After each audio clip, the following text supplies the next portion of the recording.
Welcome to The Daily Grind, a Bluff City Media daily podcast. Stepping up to the microphone is your host, Luke Hatmaker. Grab your favorite morning brew and let's get to the show. Return of the Mac. Return Rusty's back. Return Rusty's back. Yeah, he do. Yeah, he do. Welcome to the Daily Grind. And if you couldn't tell by that song, Rusty is back. I'm your host, Luke Hatmaker, and it's Friday, and I got Rusty Buckets of the Two Buck Sports Show. How are you, sir? Good to have you back. Yeah, I'm good. What you don't know is Return of the Mac is like top 3 all-time songs for me. Like, that's an absolute bop. I love that song. Mark Morrison back in the day. Return of the Mac is an absolute bop. I'm good. I am glad to be back here with you. It was a long week, lots of travel. I'm exhausted, but we're here. It was good getting to know my new company and new coworkers. Though I did get in a little bit of trouble while I was gone. I went to the bank. I was doing some stuff, and this lady said, "Hey, can somebody help me check my balance?" And I pushed her. Welcome to the Daily Grind. I need you to know the image of you just shoving over an old woman in the middle of a bank. Yes, that's gonna live rent free in my head for the rest of my life. I need you to know that. That's amazing. You're welcome. That is amazing. Just a little old blue-haired lady on her little with a little walking stick, just be like, bah. And then she's like a turtle on her back. She can't get up, and you're just laughing. And I'm like, I'm a PT, and your balance is poor. Rusty is not that mean for anyone. If you do, he would help her up. He would help her up. I would. You're a gym, Rusty. You're a gym. Appreciate And that. You know who else has gyms on their roster? What a segue. Boom. What a segue. My segue's been okay today. We are going to talk about who the most underrated gym might be on the Grizzlies roster. I'd say you might be the most underrated gym I know. Thank you. Especially in the old lady pushing in that aspect. I don't know. We spent some time earlier this week. It might have been you and me. Yeah, it was actually you and me, I think. On Monday, we talked about overrated, specifically in regards to Jaren. That's kind of where our conversation went. You can't really talk about who's overrated without talking about who's an underrated player, and this is really fun. Well, shout out Bleacher Report. They have given me a lot of, they're the ones helping me with content this summer, guys. I've talked about them a lot. I need to shout them out. They recently released a list for all the teams, the most underrated, underappreciated player on the roster. And I'm not even here to really antagonize who they had, because who they had was Cam Spencer, which is a fine choice, really fine choice. But my thing is, what I started really liking really liking the idea when I looked at this is there's a lot of people that I would probably consider underrated gyms that the Grizzlies have on their roster. No doubt. I mean, and and then I got really happy because, and the article does start out by pointing out, they mentioned Scottie Pippen Jr. directly in the first sentence of the article. They're like, I mean, Scottie Pippen Jr. could be here, but they've got Cam Spencer. I mean, you could even include, Jalen Wells may not be a hidden gem at this point, but like they've got some under the radar, under the B tier guys that are pretty good. Yeah, they got quite a few. Scottie being one of them, like you said, in that first line, they mentioned Scottie, and he was an absolute playoff riser last year, really stepping up against Oklahoma City when nobody else really did. There's an argument to be made for Gigi, as he's still kind of flying. Like, I know there's a lot of hype around him, but after an abysmal sophomore campaign, I think he's kind of taken a step back in the eyes of some people. Jalen Wells obviously was a hidden gem last year, but the more videos that come out of him hooping in the gym and the more people talk about him, they realize that maybe he's not one. But, this might be Cam Spencer is a phenomenal choice. He's a walking bucket. Anybody that's going to go nose to nose and toe to toe with Kevin Durant on a Tuesday night, you get my stamp of approval. Absolutely. A case could be made for Cedric Coward because, yes, he was the high pick in the draft, but nobody really knows what he has because he laid out a summer league getting over the shoulder injury.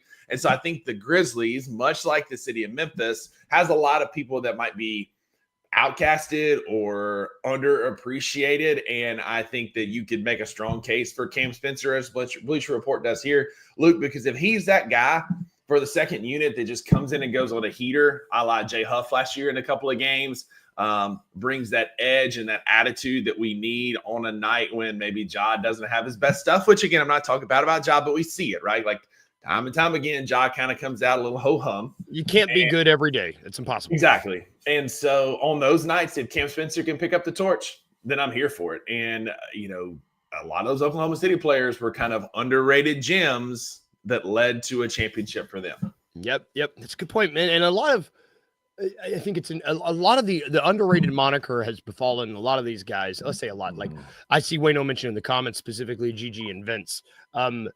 Their maybe reputation took a ding because of lackluster seasons last year, but they both still have the capabilities to. Vince still can be a lockdown crazy man on defense if he wants to, and Gigi can still be that guy on offense.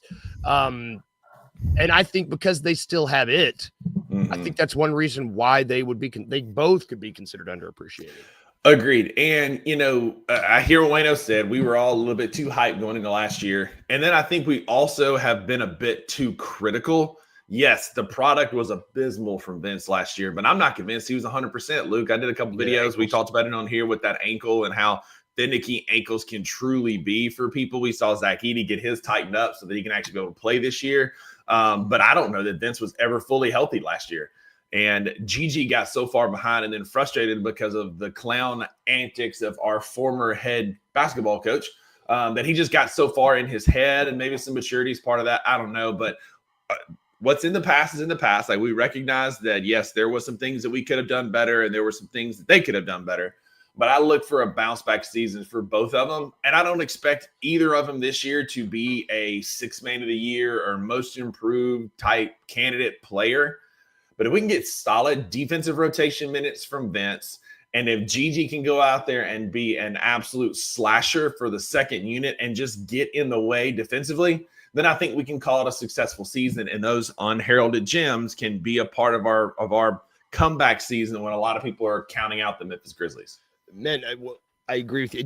Do you think there's one name that I want to mention that we've not really talked about yet, and I wonder if he even belongs in this conversation, because I know we talk about him a lot. I would say Memphis probably talks about him a lot, but I don't know if he is appreciated as much in other circles. Would you, and I think this has to do with injury, would you consider Brandon Clark underrated at this point? Oh, absolutely. I mean, I think if you talk to the right people, like hoops heads know. They know BC is a true, like, just a gamer, right? Yes. Like, the guys, like, they just show up when the lights are the brightest, and that's Brandon Clark. He's always in the right moment, plays winning basketball. I said it ad nauseum here, but feel free to go look it up. But if you look up most of our 2- and 3-man winning lineups, Brandon Clark's in the vast majority of them. He doesn't get the love that he should, because, like, if Brandon Clark was 7 foot and played with that effort and energy that he plays, Luke, we'd be talking about like an all-time type player. That's not Beale Street blue colored glasses. Like, BC just makes winning plays. His only problem is he's 6'9", and a center at 6'9" in the NBA is just tough, man. But, like, it's one of those things, like, you always think about those guys that they were just bigger, they'd be, whatever. And he's one of them. If BC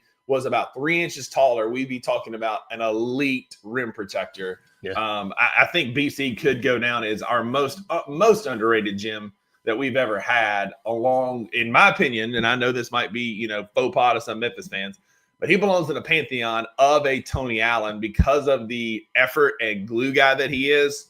I love me some BC, man. Yep. And I in the comments, shout out everybody in the comments. I think Wayno agrees with this, but BC is just, and I think we properly rate him around here, but it's in the grand scheme of the NBA. I do think that he belongs on this list. You mentioned a name that I want to mention, kind of moving off of this underrated, because he's a guy who might not be underrated for long. You mentioned Cedric Coward. I think that it's worth the rookie of the year race. We've been looking at NBA futures around here lately. If you want to head over to FanDuel Sportsbook and join us right now, you can follow along. They have the NBA futures up right now, and it's been awesome. So if you want to head over, follow along with me, class. If you want to head over to the awards section there and look at the NBA awards with us, we've got the NBA Rookie of the Year award. Currently, and this comes as no surprise to me. I don't know. I don't think this would come as any surprise to anyone. Cooper Flagg is the odds-on favorite at minus 185. Yep. The next closest person behind him is Trey Johnson at plus 800. After that, you got Dylan Harper, VJ Edgecombe, Ace Bailey, Con Knipple. They're all 1,000, 1,300, 1,500, 3,500. You have to get all the way down to, and let me say this, there's a lot of more than one player here. Cedric Coward is at plus 7,500. He's next to Derek Queen, Igor Dimon. Above him, you've got Nikola Topic, Walter Clayton Jr., Nick Clifford, Jeremiah Fears, and Hanson Yang, along with the guys that I mentioned. So, I mean, depending on who you talk to, some people think Cedric Coward is the first to second best player in this draft. I really like this plus 7,500 odds. I mean, I think it's tough because this might just end up being Cooper Flagg's award to lose at the end of the day. Just when you look at narrative, when you look at where he was drafted, like when you look at all the pomp and circumstance, if it was just about basketball, and if Ced's okay, and comes out hooping like we think he could, I think he definitely stands a shot. I mean,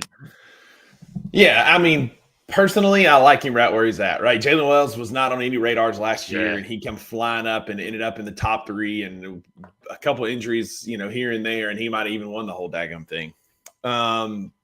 It tells me everything I need to know that he's got the same odds as Igor Dimon and Derek Queen, and he's behind the likes of Walter Clayton Jr. and Nick Clifford.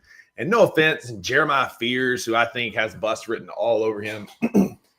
No offense to any of those guys, but that's okay, right? The disrespect is real. It's disrespectful, and part of it too. Like also at the same time, like he didn't play any this summer. We haven't seen him play a lot of basketball. He's been hurt. I get it. That's fine.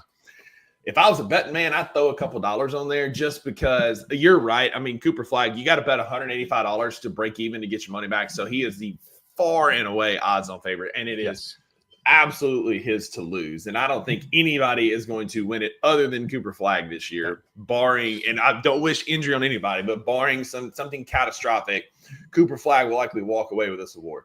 But do not be surprised if Cedric Coward is in the conversation at times based on the intangibles, the measurables we've seen. There are things about his game that are really good. Now, I want to pump the brakes because I was also like super high on Gigi coming to this past year. So I'm not going to sit here and say that it's a mortal lot guaranteed. Take it to the bank.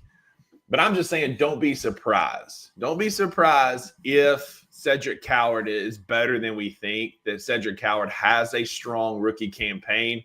I just don't know that anybody's going to, usurp Cooper Flagg at the top of this list. Yeah, I agree with you. And I think Edward said it in the comments too. He says if Coward averages double digits points and is a plus defender, he'll be in this conversation. And, I think that honestly, if he's healthy and if he's playing like if he is just as advertised, not even more, not even like the top, not even the ceiling. If he's just at it as advertised, I think this floor is going to be an all rookie team.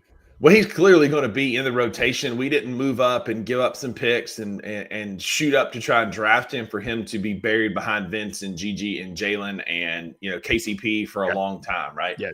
I think there's some high hopes and expectations. So I think he's going to get plenty of run. What I hope, Wayno's saying maybe he'll have like a bit of an Edie finish in Rookie of the Year for Cedric Coward. I hope he's not referencing the fact that our former head coach, who shall not be named, decided to bench Edie during a stretch because he was pouting and cost Zach Edey essentially the Rookie of the Year. Because if November, December, Zach Edey continues to develop, he walks away with that award. Yeah. But he lost his confidence because of he who shall not be named. As long as you're not talking about that way, then I agree. Because I think Cedric Coward, like, if he's, look, no pun intended, he's going to be rusty when he first starts playing again. Hopefully a lot better than I would be on an NBA practice court. But you get the point. I think he'll be a little bit rusty and has to work some of the rust and get back into game shape and playing again. Yeah, and figure out how to play basketball again, trust the shoulder again.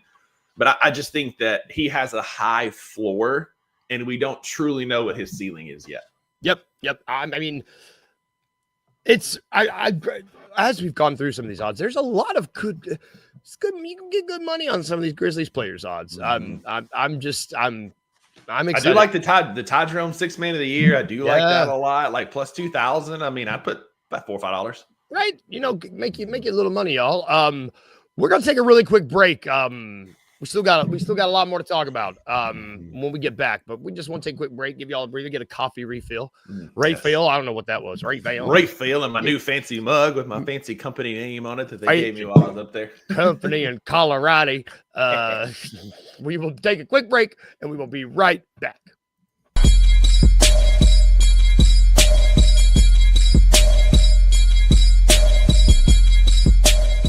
Literally right around the corner, the Grizzlies are about to go start training camp, and then all the buzz is going to be.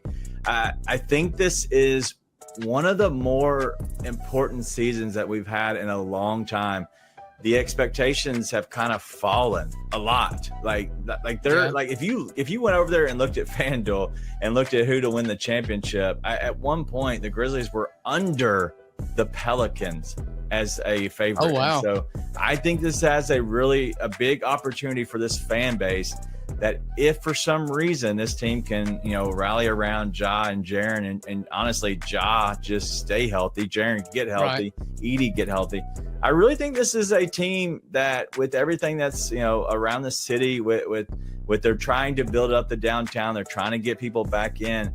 This could be one of the more important seasons of franchise and the city's future going forward. Tune in to the $2 Sports Show with Rusty Witten and Drew Gann every Monday, Wednesday, and Friday live at 11 a.m. on the Bluff City Media YouTube channel.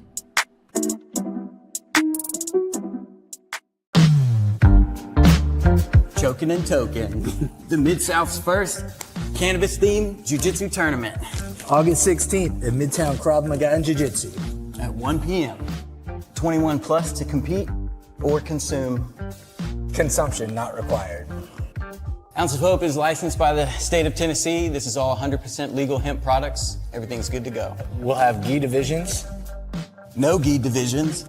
Madison bracket, guaranteeing 4 matches per division, plus an absolute winner. Each fighter receives an Ounce of Hope gift bag, and there's prizes for every winner. Check out the link below to sign up.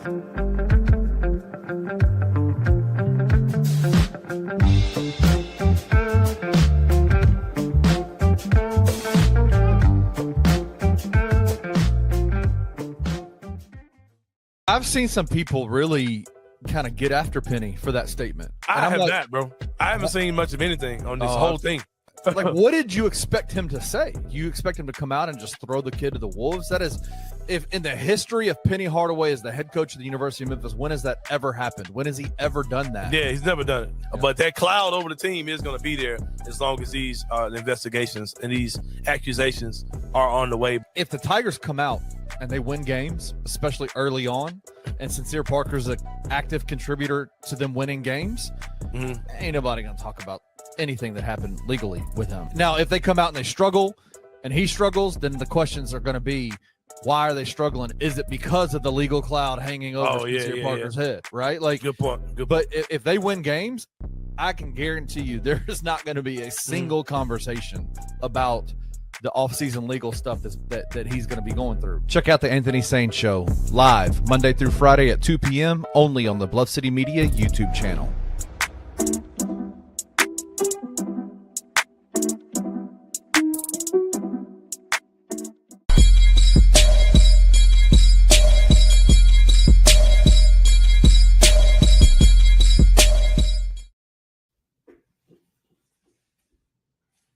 And am I muted? No, you're good. No. I was like, we're muted, baby. And we're back. God, I love it. Man, check. We got a lot of stuff happening, y'all. Let's start with Ounce of Hope. You see them below. Promo code Bluff City will get you 15% off. They are great. This QR code will take you to their website. They are partnering. They are partnering with Midtown Krav Maga next Saturday, August 16th. A week from this Saturday, excuse me. Let's go. Two upcoming Saturdays. It is at 1 o'clock. It is a choking and toking. Let's go. I got it right. I know that was too formal. Token and choking. Now I got it wrong. Damn it. This is why I can't have nice things. That's going to be great. It's at 1:00 on August 16th. I'm going to be there. All of our sponsors are going to be there. We've also got Trilogy Tattoo. I believe Kenny might be getting a tattoo soon because he lost a bet. I'm very excited about that. And last but not least, we also have FanDuel, y'all. We got a bunch of good stuff, good people sponsoring us. Go check them out. I'm really excited about this choking and token. I'm quite excited. Yeah, me too. It's gonna be an awesome weekend. It's gonna be a great Saturday. Get you some ounce of hope. Get some gummies. People in the comments, I might need these to help relax a little bit. But get you some gummies. Get you some ounce of hope. It's a great product. It's a great company to support. Love these dudes. Big fan of what they do. Check them out, ounceofhope.com. 15% off with code Bluff City. Yeah. We got a little bit more stuff to talk about here. This is I guess some non-Grizzlies news. Tell you what, I'm glad this guy's not going to be competing at the at this Midtown Krav Maga. Ooh, I just got a cold chill. Midtown Krav Maga. I'm about to talk about him. It freaked me out.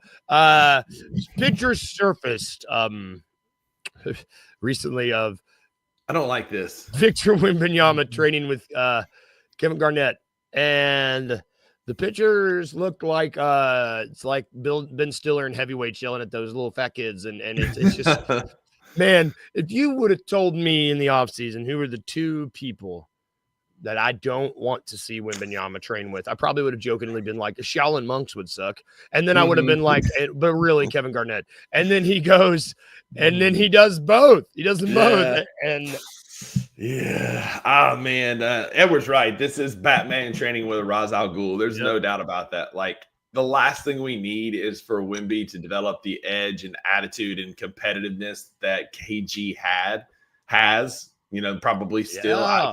Kevin Garnett was one of the first players that made me fall in love with the NBA back in the day. I love the attitude, the edge he played with. We're also getting the all black Timberwolves unis back like he wore when he played back in the day. Freaking love those. Yep. Like, and then now to find out that he's training with Wemby, like he's like, I mean, that'd be like Michael Jordan from Space Jam going and training the Monstars to have them be better at basketball. Like, you don't got to do this.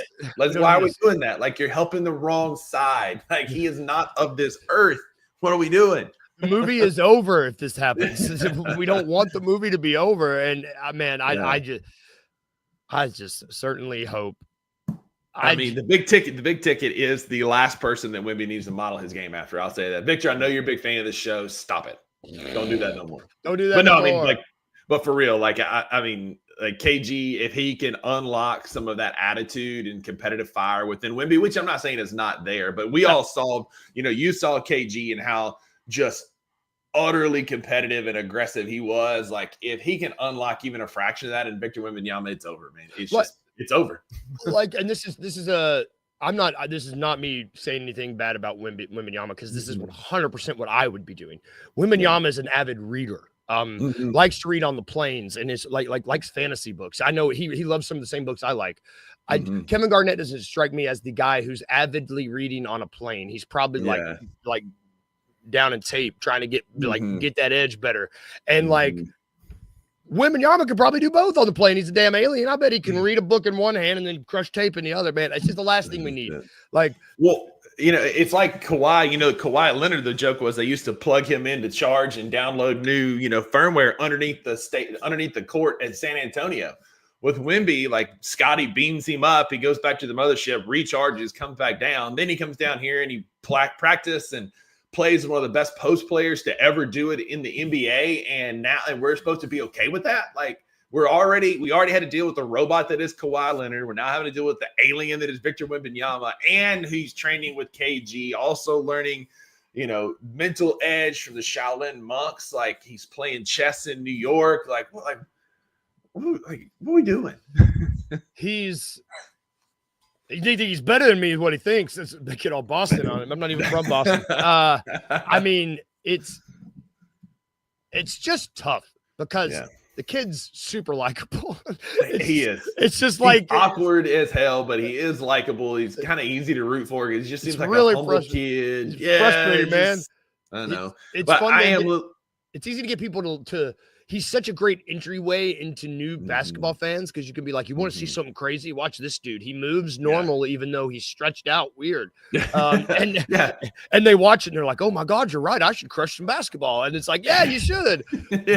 But they left Stretch Armstrong out in the sun too long, and now he's playing basketball. But I am looking forward to the battles of Wemby and Jaren over the next few seasons. Watching that turn into an incredible rivalry is going to be so much fun.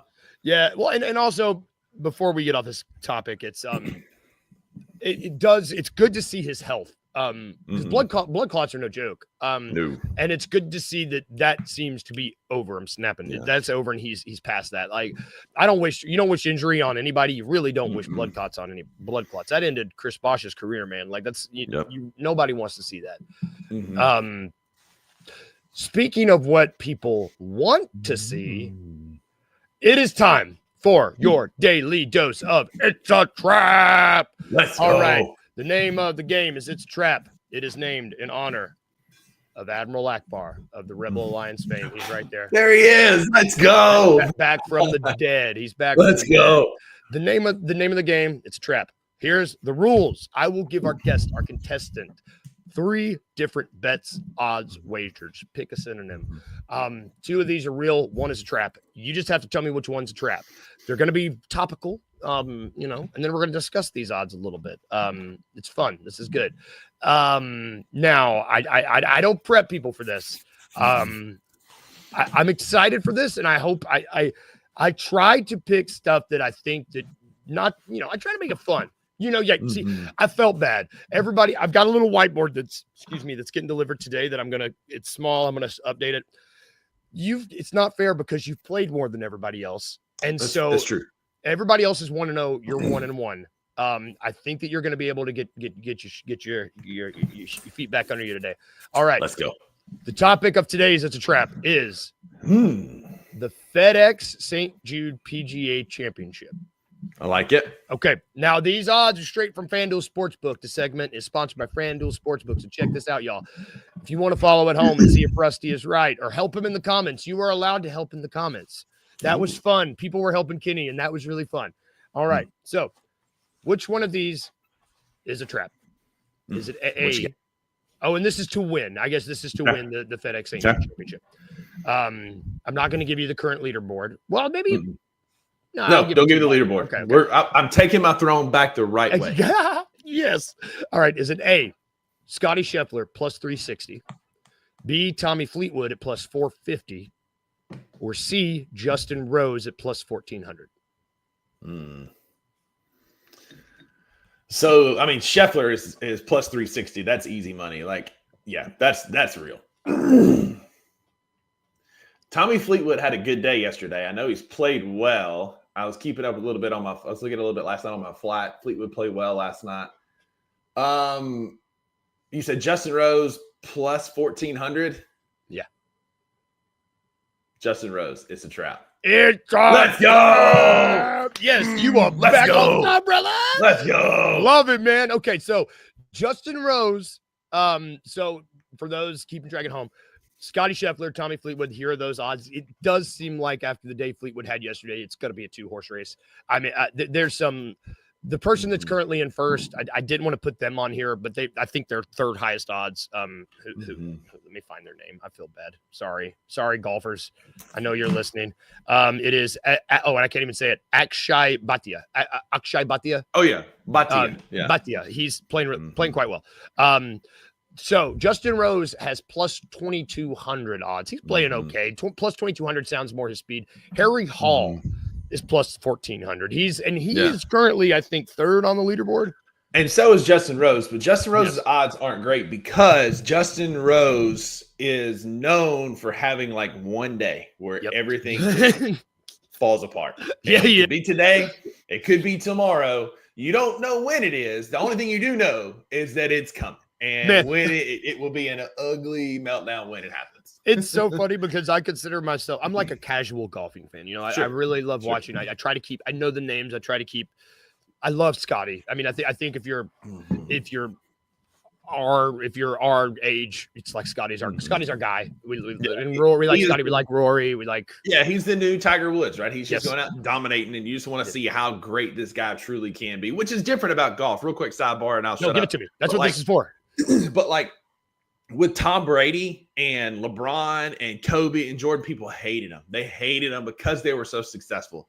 With golf, it's a bit different. When you've got guys that are on generational runs, like an Arnie Palmer or a Jack Nicklaus, or a Freddie Couples back in the day, then a Tiger Woods, and now a Scotty Scheffler. Like, I find myself, maybe it's just me, I can't speak for the masses, but I feel like the vast majority of people root for these guys to just see how truly great they can be, which is the opposite of some of these team sports. And I appreciate that about golf because, like, personally, I love it. Like, I love Scotty Scheffler. He's just a dude. Like, Drew's talked about it before. Like, he just goes out there. He loves being a dad. It's like Jokic and his horses. Like, he plays golf to pay the bills, but he loves being a dad and has a great wife, a great family. Just, he's very wholesome, right? Yes. Just a wholesome kind of character, which you need in this day and age. So we don't have a lot of wholesome heroes. But I feel like most people that are fans of golf root for guys to go be really great. And he is on an absolutely generational run. So listen, you may not make a ton of money like Drew said on the $2 Sports Show yesterday, but if you want to win some money, put money on Scotty because that dude is on a run. Now, he is. And the great thing about golf is too, like the dudes that are on their runs are just marvelous to watch. The dudes like Justin Rose that are in for a meltdown of a day are also pretty fun to watch. Like I know that day's coming, and I'm sitting on pins and needles waiting for the day where Justin Rose just has that meltdown, and I love it. And I feel bad for him, but it's coming. Yeah, and like you said, marvelous. Like speaking of marvelous, like Tommy Fleetwood had a day yesterday, and the lettuce that he has coming out from under his hat, like that dude has the best hair on tour. If you haven't seen him, look him up. Maybe not you, Maggie. Don't look him up. Handsome fellow, long hair. Yeah, don't look him up. But no, like you speaking of marvelous, like just the hair that he has on the day that he had yesterday. Like I wouldn't mind it if Tommy Fleetwood pulled this one out this weekend. Just on an absolute, I think he's like 7 or 8 under after the day yesterday. Yeah. Just had a day. Which, I'm going to throw, before we finish the segment, I'm going to throw these two, the Scotty Scheffler, Tommy Fleetwood odds. I love when it's Scotty Scheffler's easy money, but less than 100 splitting these guys. I love that, man. That's a FanDuel Sportsbook, man. Making it fun, making it right. Check them out. And Rusty, you're back on top, brother. You are now 2-1. Put them other suckers to shame. I need to check my whiteboard might be on the front porch right now. I'm going to get that updated. One of the best quotes in television history from The Wire. If you come at the king, you best not miss. Damn, Skippy. Before we get out of here, brother, what are you doing this weekend? It's the weekend outlook. You've been gone all week. You've been traveling. Are you chilling? Are you chilling? How are you and Maggie shut the doors, not leaving? That's it. So, I just got back from Denver last night, playing touchdown about a little after 9. And so I'm doing as little as possible. I've been grinding these last few weeks with real estate school and then getting ready for this job and then going and traveling. And I really hit the ground running with it on Monday. So super excited about that. But this weekend, I think there's talk of maybe going to see my family tomorrow morning or tomorrow for a lunch because I hadn't seen them in, well over a month. And if you know me, I typically go home every other weekend and try and see them. But I just been grinding. So we might do that on Saturday. But otherwise, today and Friday, we ain't doing nothing because major props to Maggie. Her final shift as a pharmacy manager was yesterday. And on Monday, she officially transitions to her new role as a PCSM in a more management type role. She's going to be doing a lot of traveling over the next couple of weeks, just going around. But major shout out to Maggie. And I'm excited to watch her grow and flourish and be brave and do hard things. And it was a hard day yesterday, right? She's worked with these girls for 10 years. And wow, Luke, when I went by and saw her yesterday on my way home from the airport, and she had all these balloons and flowers and cards and chocolates and gifts. They showered my girl with the love that she deserves because of how great of a boss she is. So I know she watches every show. Her and Wayno are like neck and neck for BCM top fan. But shout out to Maggie starting her new job on Monday. I'm excited to do nothing this weekend as we prep for that, but really, really proud of her. Congratulations, Maggie. And 10 years is a long time. And you can tell a lot about a person by the way that people celebrate them. And so that's awesome. Yeah. You're one of them. You're a good egg, Maggie. Absolutely. Man, I'm excited too because I'm doing the exact same thing you're doing this weekend. It's I had a bachelor party last weekend, a wedding the weekend before. I'm coming down to the Krav Maga, choking and choking next weekend. So this weekend, man, I'm going to get my yard mowed tonight when I get home from work, so I don't have to do that tomorrow.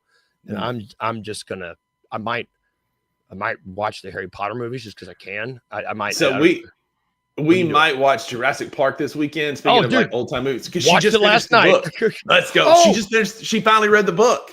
I'm starting the book, dude. It's goated. It's so much better than the movie. And the movie's great, but it's so much better, so much sinister.